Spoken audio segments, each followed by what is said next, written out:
1.5 million tonnes of green steel. Turns out that you can make steel not only with coking coal, but you can actually use hydrogen to reduce the iron ore, the iron oxide that's found in iron ore, into metallic iron.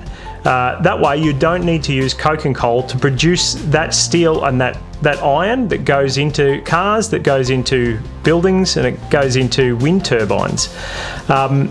It's entirely possible to switch that industry over to green steel, and the car manufacturers in Europe, such as BMW, Mercedes Benz and Daimler, are really taking this seriously, and they're committing to building their cars using this steel produced from hydrogen. So this is a really amazing story, and hopefully we're going to see more manufacturers in the future committing to those kind of green steel initiatives.